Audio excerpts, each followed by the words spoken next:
So the CW bikes will be heading out now, as you can see just behind. And here is the order that we have for you. So our infamous unknown rider is back out on circuit. The owner of TXP 127591 is back out there in pole position. Mason Greasley in second position. Daniel Stevenson in third. Luca Wilkinson in fourth. Joe Mozzie Mosticker in fifth place. Joel Grieg in sixth. Ruby Booth in 7th, George Bartle in 8th place on the 21 machine. 103.9 was his lap time. Ralph Croft in 9th place, Jack Newton in 10th, Billy Carter in 11th, Ruben Kingham in 12th place, Ollie Pearson in 13th, and Charlie Pearson in 14th place. Charlie Ward in 15th, and Finley McCabe in 16th place. Brooke Champion in 17th, and Kyron Nelson in 18th place. Zach Weston, no time set, in 19th place. So it was an interesting race from these guys last time around. Very dominated by our unknown rider. If anyone on the group chat knows who this rider is, please do tell us who it is. I'd love to actually say his actual name and not unknown rider. Or call him Marquez or Rossi or whoever you'd prefer. But lots of messages coming in at the moment. We've got good luck Finley coming in from Tracy. Davina, good luck. Find us McCabe as well. And lots of Finn the Fisher McCabe. There we go, from Nathan. So we'll definitely try and call him that then. We'll call him the Fisher when he dives down the inside of someone. There we go. But good old row for this one again. One of the junior classes. So lots of parents out there. As the bike that was dominating race 1, struggling to start up there. It looks like he's got it going now. So hopefully we have another close race in the mid-pack.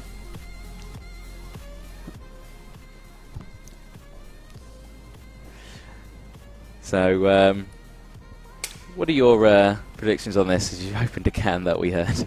Well, Joel Grieg did very, very well in the race earlier on. I'd be interested to see if he can repeat his heroics, although I think Dan Stevenson will have something to say about that. He missed out on a second place earlier on, and I hope he's out for revenge or to make amends, if you don't want to be so aggressive about it. Yeah, definitely. So it looks like we're all good. Flag goes up at the back. Flag is up at the front.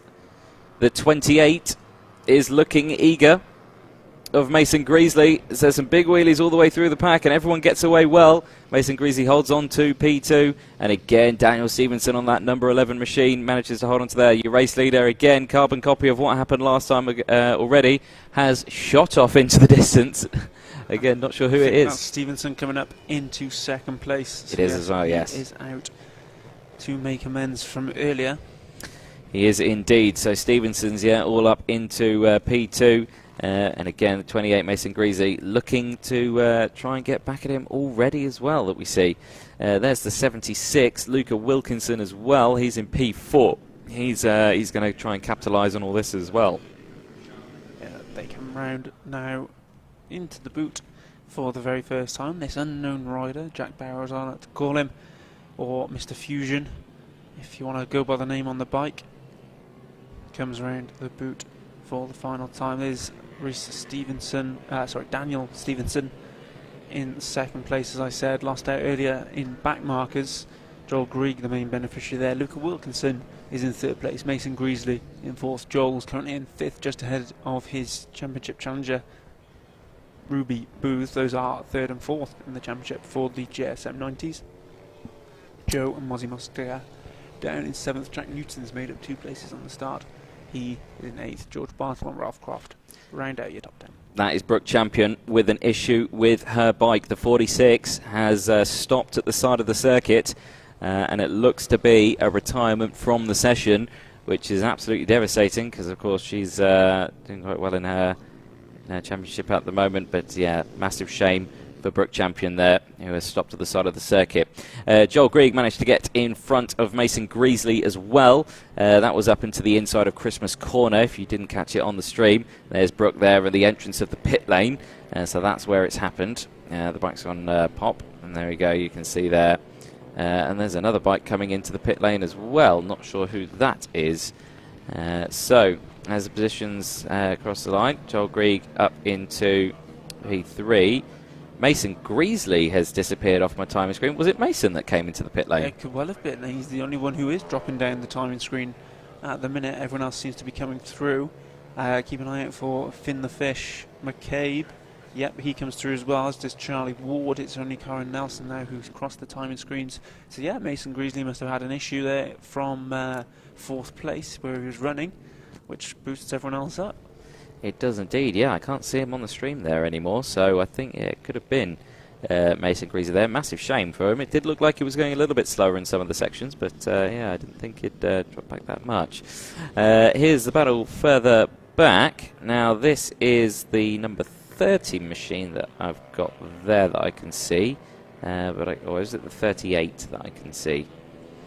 I can't see a 38 or a 30 on my timing screen, but I know that that is Joe Mozzie Mosticker there on the 27, just behind, so it was probably the 35 that I'm seeing of Jack Newton that I'm seeing there in 6th place, who's just leading this pack. So there we go. Numbers not matching what they are on the bike again. Always very helpful, but they get it through. As heavy on the braking again goes Mosticker, again trying not to have a repeat of what happened race 1 for him, where he's unfortunately clipped that inside curb at the exit, and again hopefully he has a good recovery race this round. And 9 laps to go at the moment. Gap at the front. Race leader has broke away a 5-second gap now. So he is breaking away, sort of carbon copy of what happened last time. Daniel Stevenson's holding on to 2nd place.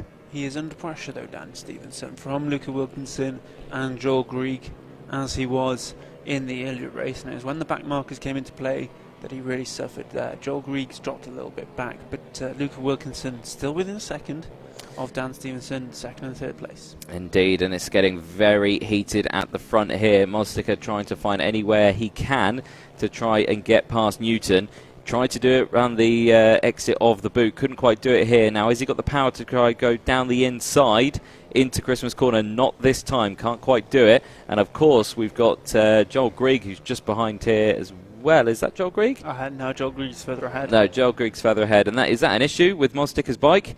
He's shaking his head, or maybe I think he may have missed a gear, because he's seriously dropped back there from Newton, but he's managed to keep it going. So I think he just missed a gear there.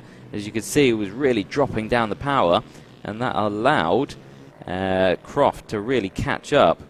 So there we go. As we go in towards the boot, Mosticker's managed to open that gap up again from Croft. And Bartle's just behind Croft as well, so he's going to be looking to join in on this little battle that's going on here. 7 laps to go, so plenty of time to try and gain. Mosticker rejoining the circuit after going very wide.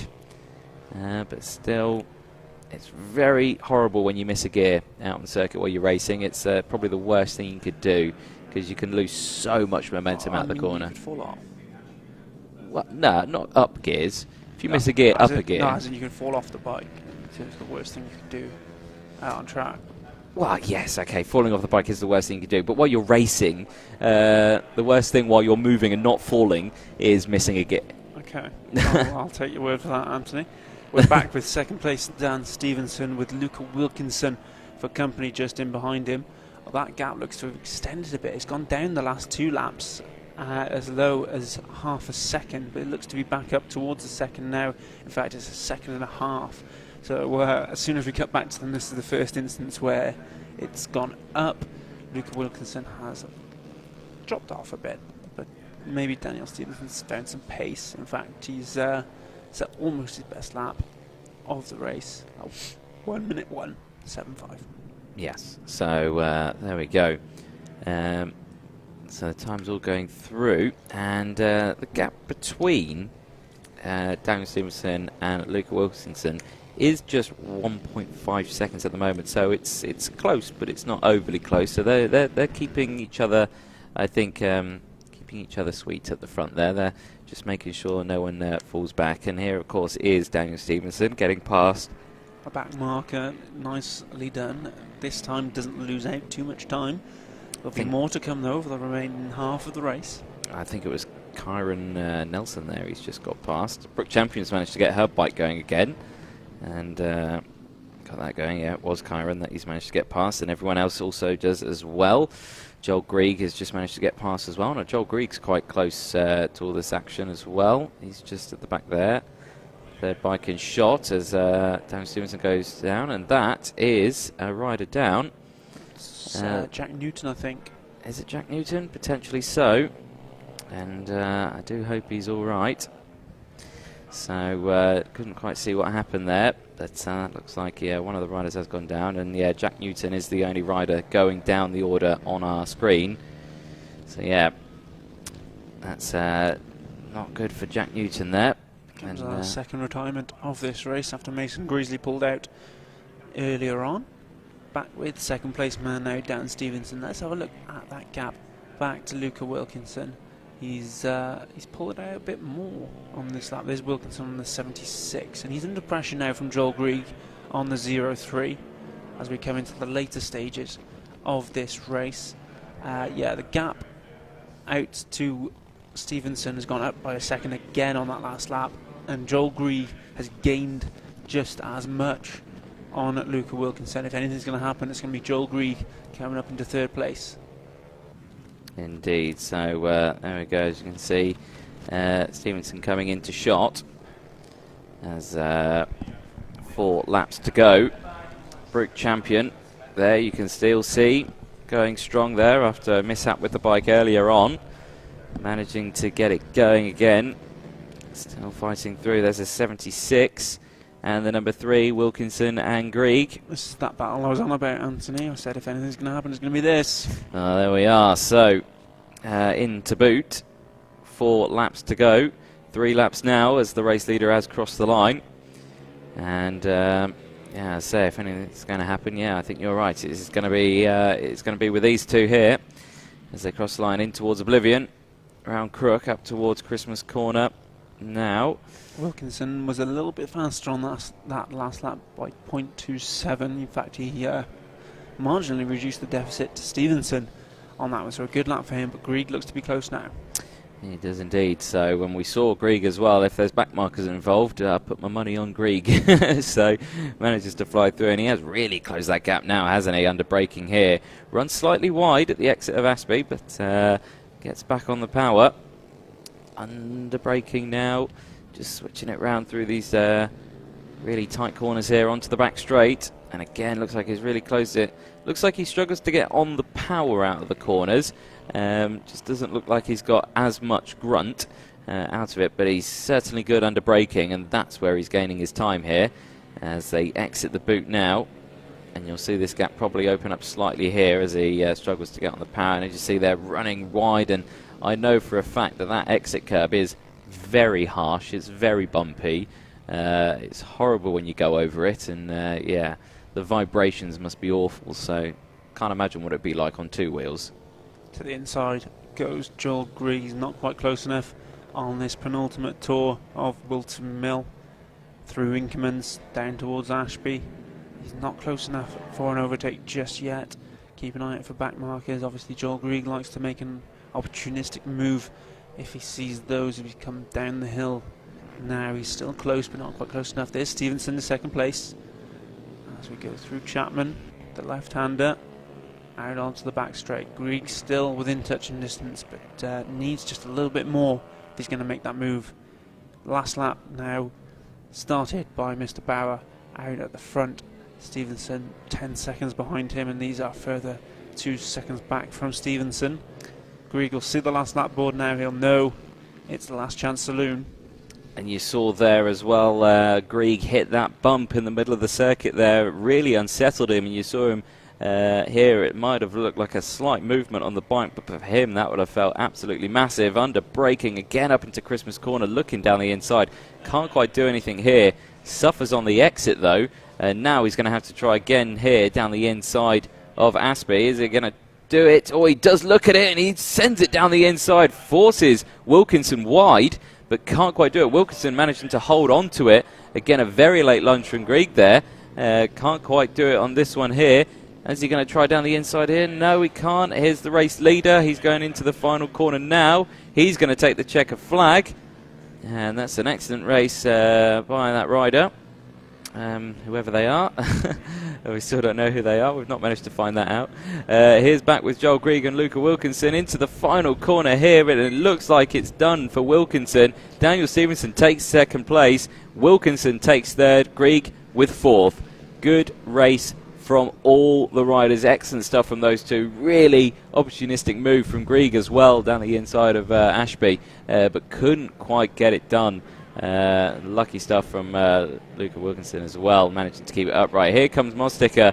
Good recovery race from his last race there, taking a 5th place with Ruby Booth setting a personal best across the line to take 6th place. And then it's Croft in 7th, Bartle in 8th position on the 21 machine. Here comes Ollie Pearson crossing the line. Charlie Pearson also crossing the line in 12th place. So excellent stuff from those two as well.